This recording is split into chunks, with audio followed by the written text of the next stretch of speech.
تو ہوش کے ناخن لیں.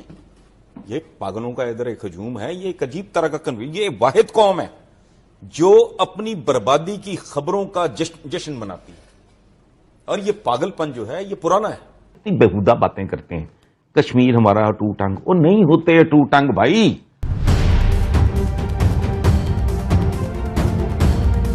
دوستوں, ہم آپ کے لیے حسن نثار صاحب کی پاک میڈیا کے ساتھ ڈیبیٹ لے کے آئے ہیں, اور اسی ویڈیو میں حسن نثار صاحب کی 2 ڈیبیٹ ہیں. دونوں ہی ڈیبیٹ بڑی شاندار ہیں, اس لیے لاسٹ تک ویڈیو کو دیکھیں. دوستوں, ڈیبیٹ تھوڑی پرانی ہے لیکن بہت ہی شاندار ہے, جس میں حسن نثار صاحب نے پاکستان کو زمینی حقیقت دکھائی ہے. اور یدی آپ ایسی حسن نثار صاحب کی شاندار ڈیبیٹ دیکھنا چاہتے ہیں تو کمنٹ باکس میں ضرور بتائیں. تو دوستوں, مین ویڈیو سٹارٹ کرنے سے پہلے میں آپ کو ڈیبیٹ کے بارے میں تھوڑی جانکاری دے دیتا ہوں. دوستوں, پہلی ڈیبیٹ میں حسن نثار صاحب نے پاکستان کو سچ کا آئینہ دکھایا ہے. وہ پاکستان جو ہر ٹائم کشمیر کا رونا لگائے رکھتا ہے اور ہر وقت یہی کہتا رہتا ہے کہ کشمیر ہمارا ابھن انگ ہے, اسی پر حسن نثار صاحب نے پاکستان کو سچائی بتاتے ہوئے یہ بتایا کہ کشمیر نہ تو کبھی پاکستان کا تھا اور نہ کبھی ہوگا, اور ساتھ میں ہی بنگلہ دیش کا ادھارن دے کر انہوں نے زمینی حقیقت بتائی. وہیں پاکستان کو انڈیا دوارا کی گئی سرجیکل اسٹرائک پر جھوٹی خبر پھیلانے پر حسن نثار صاحب نے پاک میڈیا کو دبا کر پیلا.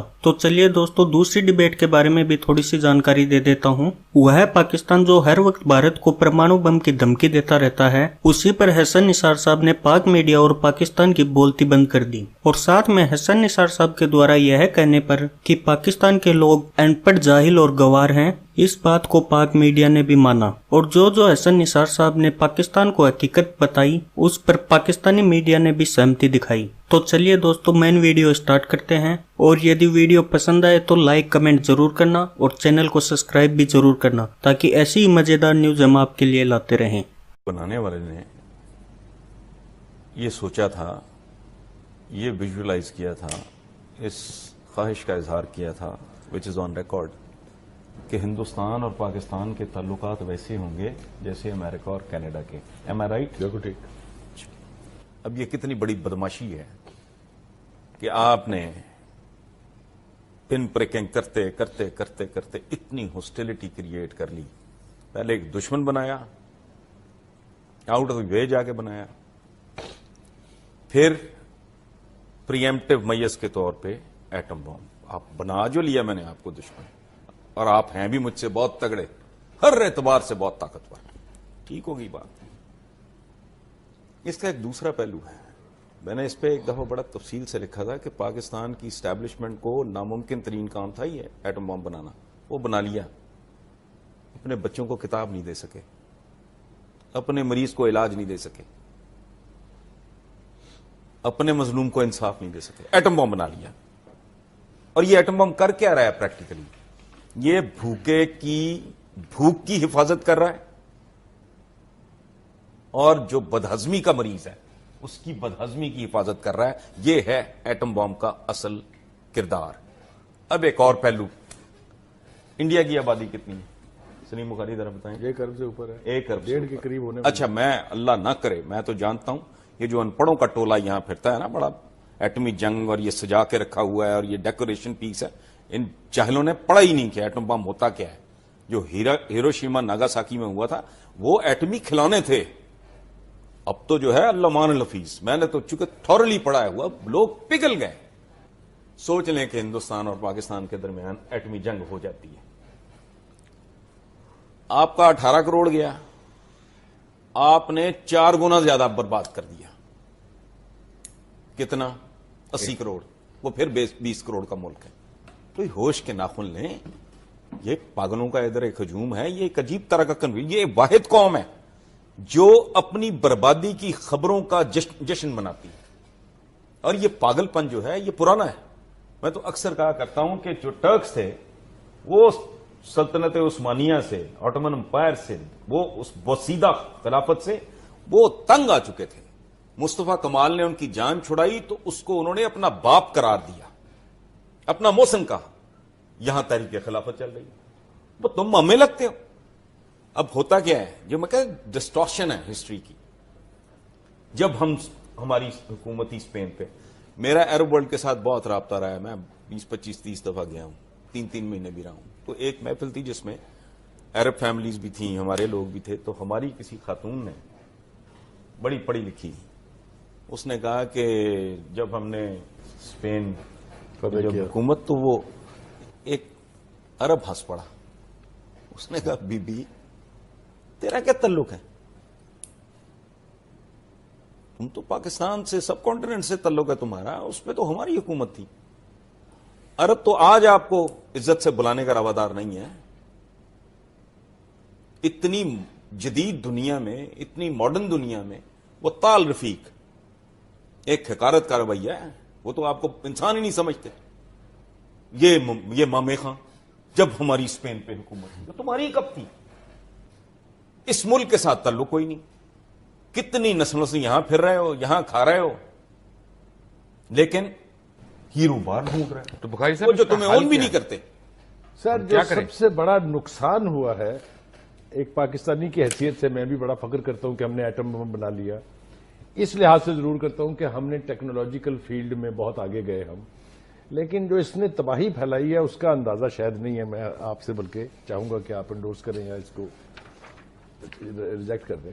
ایٹم بم بالکل بننا چاہیے تھا, چائنا نے بھی بنایا, لیکن باقی کے شعبے آپ نے کمپلیٹلی اگنور کر دیے, اور اتنی راٹ ہے وہاں کہ اس کے بدلے میں ہمیں ملا کیا ہے. آپ اس کو فیلڈ اسٹیٹ کہہ سکتے ہیں پاکستان کو؟ ہمارے کہنے سے فرق نہیں پڑتا, دنیا جج کرے گی اس کو, ہمارے داموں سے کیا فرق پڑتا ہے. آپ کیا جج کر رہے ہیں؟ میں تو یہ کہتا ہوں کہ ہمارے ہاں اس نے بدلے میں ہمیں کیا دیا. کرپشن ریمپنٹ ہے, جسٹس ان اویلیبل ہے, گورننس زیرو ہے. یہ انعامات ہیں اس ساری ڈیولپمنٹ کے کہ معاشرے کی حیثیت سے تو ہم ڈکے کر رہے ہیں, اور بٹن کے اوپر رکھ کے وہ کھلونے بیٹھے رہے. میں ایک یہاں اعتراض ہے مجھے, ڈکے کر رہے ہیں نہیں, کر چکے ہیں. اور وہ جو آپ نے منیر نیازی مرحوم اللہ انہیں غریق رحمت کرے, ان کا جو شعر کوٹ کیا اتنا خوبصورت, دریا کا سامنا جو ہے نا, وہ ایک دریا کے بعد دوسرا آ جائے بندہ عبور کر لیتا ہے. یہاں ہے ایک دلدل کے پار اترا تو میں نے دیکھا کہ ایک اور دلدل کا سامنا ہے منیر مجھ کو. یہ دلدل ہے, یہ اب اللہ ہی مالے گا, میں جب چل رہا ہے تو ٹھیک ہے. Is it a failed state? اگر یہ ناکام ریاست نہیں بھی ہے تو کامیابی کے تو یہ نزدیک سے بھی نہیں گزری. میرا ڈپلومیٹک سا جواب ہے, سمجھنے والے سمجھ جائیں. میں بھی ایک تو ہم امریکہ کے آگے باؤ نہیں کرنا چاہتے, دوسرا ہم امریکہ کو ڈکٹیٹ کرنا چاہتے ہیں اور چاہتے ہیں کہ وہ ہمیں پیسے بھی دے. نہیں, آپ کا حال اس گداگر جیسا ہے جس نے اپنا کاسا, اپنا کشکول لاٹھی کے ساتھ لٹکایا ہوتا ہے. لاٹھی مانگ, خیرات مانگ, صحیح بات. اس طرح کی بیکاری ہیں. اسٹوری ہے, ذرا اس پہ بھی تھوڑی سی بات کر لیتے ہیں کہ جی آئسولیشن کا شکار اگر نہیں ہونا تو پھر آپ ان ملیٹنٹس کے خلاف, ان بینڈ آؤٹ فٹس کے خلاف کاروائیاں کریں. اور تاثر یہ دیا گیا کہ جیسے فوج کاروائیاں نہیں کرتی اور فوج کی حمایت حاصل ہوتی ہے, وہی مطالبہ جو آپ سے دنیا کر رہی ہے, جی یو ایس کر رہا ہے. یہ ہم انٹرنیشنلی, گلوبلی یہ کہاں جا رہے ہیں؟ یہ کون سے محاذ ہم اپنے لیے کھڑے کر رہے ہیں؟ سعدیہ کہتے ہیں نا, جہاں دھواں ہو وہاں آگ ہوتی ہے تو دھواں ہوتا ہے. ایک بات مان لینا چاہیے ہمیں. دوسری بات کہتے ہیں کہ رائی کا پہاڑ بنا لینا, رائی ہوتی ہے تو پہاڑ بنتا ہے. پرسیپشن ہے, پرسیپشن ہواؤں میں نہیں بنتی, یہ زندگی ہے. ایک امیج ہے آپ کا, وہ آپ نے بڑی محنت سے بنایا ہے, وہ کمایا ہے, اتنی ہی محنت سے, اتنی ہی شدت سے آپ اس کو تبدیل کرنے کی کوشش کریں. اٹ از دیر. یہ ملک افورڈ نہیں کر سکتا. یہ آج کی دنیا میں دیکھیں, جیسے مودی صاحب بھی بڑھ کے مارا, میں نے کہا کچھ نہیں, کسی نئے مسولینی اور ہٹلر کی گنجائش نہیں ہے اس دنیا میں. ملکوں کو بھی بہیو کرنا ہوگا. اگر آپ نے بین الاقوامی برادری میں انسانوں کی طرح باوقار طریقے سے زندہ رہنا ہے تو باوقار طریقے سے بہیو کرنا ہوگا. اس طرح کی ایڈونچرز ہماری بالکل دیانتداری سے, میں دل کی گہرائیوں سے ایک پاکستانی کے طور پہ یہ محسوس کرتا ہوں. یہ بات جس نے بھی کی ہے اس نے 100% ٹھیک کہا ہے کہ بھائی نئی گنجائش جب تک تم کر سکتے تھے کر لیا. آپ لوگوں نے غلط کیا, آپ نے کشمیریوں کو بھی نقصان پہنچایا. انفیکٹ یہ دو ملکوں کا باہمی جھگڑا بن کے رہ گیا. حالانکہ کشمیریوں کی اپنی ایک زندگی، ان کی آزادی کی جنگ تھی جس کو آپ نے ڈسٹارٹ کر دیا. چلو او بھائی بس کرو. کالعدم تنظیموں نے مذاق بنایا ہوا ہے. کون ہے؟ کس کو یہ حق پہنچتا ہے؟ مجھے بتائے گا اسلام کیا ہے. یہ کیا طریقہ ہے؟ آپ اپنے آپ کو امپوز کرنا اور پھر یہ لے کے پھر رہے ہیں چندے کے باکس رکھے ہوئے، انہیں پوچھنے والا ہی کوئی نہیں ہے. بے شمار ایسا ایلیمنٹ ان میں سے ایسا نکلا ہے جنہوں نے ان کی یاڑ میں قبضہ گروپوں کو فیسیلیٹیٹ کیا ہے اور فلاں کیا ہے. لمبی تاریخ ہے، بچہ واقف ہے اس چیز کو. تو ظاہر ہے اگنور نہیں کر سکتے. مکمل طور پہ جان چھڑاؤ، جان چھڑانے کی اداکاری نہ کریں، مکمل طور پر جان چھڑائی جائے. صحیح ہے، لیکن اب یہ جو پاکستان اور بھارت کے حوالے سے یہ جو محاذ آرائی چل رہی ہے اور بیانات کا سلسلہ بھی جاری ہے، سرجیکل سٹرائک والا جھوٹا دعویٰ بھی ہمارے سامنے آ گیا، اس کے بعد آپ کو حالات مزید کشیدگی کی جانب دکھائی دیتے ہیں بڑھتے ہوئے، یا پھر یہ معاملہ اسی طریقے سے، کیونکہ دونوں ملک جو ہیں وہ نیوکلیئر پاورز ہیں، آل آؤٹ وار تو نظر نہیں آئے گی، بٹ along LOC اسی طریقے سے جو ہے اس کا مشز جو ہیں چلتی رہیں گی بھارت کی جانب سے. یہاں پہ آپ معاملہ کیسے دیکھ رہے ہیں؟ دیکھیں بات سنیں، مجھے دکھ ہوتا ہے، میں اس خطے کا شہری ہوں، ٹھیک ہے. 70 سال پہلے تک it was the same country. یہ کتنی بےہودہ باتیں کرتے ہیں، کشمیر ہمارا ٹوٹ ٹنگ. وہ نہیں ہوتے ٹوٹ ٹنگ بھائی، انسانی تاریخ اس سے بہت مختلف ہے. پاکستان بھی 14 اگست 1947 سے پہلے تمہارا اٹو ٹنگ تھا. پھر کیا ہوا؟ پھر نہرو صاحب یہاں بھی تشریف لائے جی. واجپئی صاحب کل ہو کے گئے ہیں، ٹھیک ہے. نواز شریف صاحب کی پچھلی ٹائم میں تو کدھر گیا اٹو ٹنگ؟ اچھا بنگلہ دیش ہمارا بھی اٹو ٹنگ تھا. اٹو ٹنگ کیا؟ وہ تو پتہ نہیں کیا تھا، وہ اب علیحدہ ہے. انہوں نے کرودھ پالا ہوا ہے ہمارے خلاف. اٹو ٹنگ نہیں ہوتے، کوئی انگ ٹوٹ نہیں ہوتا، ٹوٹنے والے انگ ہوتے ہیں سارے. خود ہندوستان کا اپنا جو حال ہے، ان کو گریبان میں منہ ڈال کے بات خوبصورت کی تھی مودی صاحب کی، وہ بڑی معتبر بات تھی کہ بھائی غربت کے، جہالت کے، فلاں کے. اور ایک اور بات، پتہ نہیں آپ کو ٹائم کتنا، میں آپ کو 10-20 ذاتیں پڑھ کے بتاؤں جو یہاں بھی پائی جاتی ہیں وہاں بھی پائی جاتی ہیں.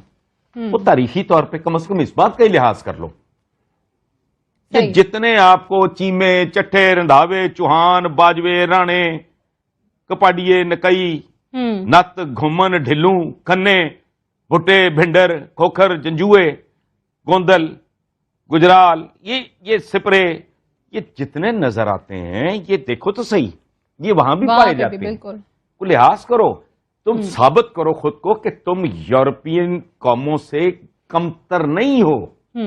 انہوں نے 100 سال کی جنگیں لڑ کے اتنی آپس میں نفرت تھی، اب بھی وہ قالین اٹھا کے دیکھیں تو اس کی جھلکیں دکھائی دیتی ہیں. تو تم بھی میچیورلی ذرا بہیو کر لو، ترس کھاؤ اپنے لوگوں پہ. یہ پتہ نہیں ان کو مطلب آزادی کوئی انوکھی مل گئی ہے، ان سے ہضم نہیں ہو رہی. میچیور طریقے سے بیٹھو. بالکل صحیح ہے. لیکن تو دیکھا دوستو کس پرکار سے حسن نثار صاحب نے پاکستان کو زمینی حقیقت سے روبرو کروایا. لیکن پاکستان میں کچھ لوگ ایسے ہیں جو اس بات کو سمجھ نہیں پاتے اور ہمیشہ بھارت کے لیے بھلا برا کہتے رہتے ہیں. اور جو پاکستانی میڈیا ہمیشہ کشمیر کے لیے بولتی رہتی ہے، اس پاک میڈیا کو حسن نثار صاحب نے ایسے ادھارن دیے کہ ان کی بولتی بند ہو گئی اور وہ یہ ماننے پہ تیار ہو گئے کہ کشمیر ہمیشہ بھارت کا تھا اور بھارت کا ہی رہے گا. دوستو حسن نثار صاحب نے پاک میڈیا کو بنگلہ دیش کا ایک ادھارن دے کر ہی چپ کروا دیا، کیونکہ حسن نثار صاحب جب پھیلتے ہیں تو بہت دبا کر پھیلتے ہیں اور بالکل لاجیکل بات کرتے ہیں. لیکن پاکستان اب بھی خیالوں کی دنیا میں رہتا ہے اور وہ یہ نہیں جاننا چاہتا کہ باہری دنیا میں کیا ہو رہا ہے. پاکستان بس اپنی عوام کو پاگل بنا کر انہیں کشمیر کے نام پہ جہاد کا پاٹ پڑھاتا رہتا ہے. لیکن حسن نثار صاحب نے جس پرکار سے پاکستان کو اس کی زمینی حقیقت دکھائی، اس پر پاک میڈیا بھی ماننے کو مجبور ہو گیا کہ ہاں ہم ایسے ہی ہیں. وہیں پاکستان کے منتریوں کے دوارا بار بار ایٹم بم کی دھمکی دینے پر حسن نثار صاحب نے پاکستان کو ایسا لپیٹا کہ پاکستانی میڈیا کی بولتی بند ہو گئی. اور ساتھ میں انہوں نے جاپان کے وہ 2 شہر ہیروشیما اور ناگاساکی جس پر امریکہ نے ایٹم بم گرائے تھے کا ادھارن دے کر پاکستان کے جاہل نیتاؤں کو سمجھانے کی کوشش بھی کر رہے ہیں. لیکن شاید حسن نثار صاحب کو یہ نہیں معلوم کہ پاکستان میں اتنے جاہل اور گوار لوگ ہیں جو ان سب باتوں کو نہیں سمجھ سکتے اور وہ ایسے ہی بھارت کے خلاف جھوٹ کا پروپیگنڈا چلاتے ہی رہیں گے. اور دوستو ساتھ میں حسن نثار صاحب نے پاکستان کو یہ بھی سمجھانے کی کوشش کی ہے کہ ایجوکیشن دیش کے لیے بہت ہی ضروری ہوتی ہے، اس لیے پاکستان ان فالتو کاموں پر دھیان نہ دے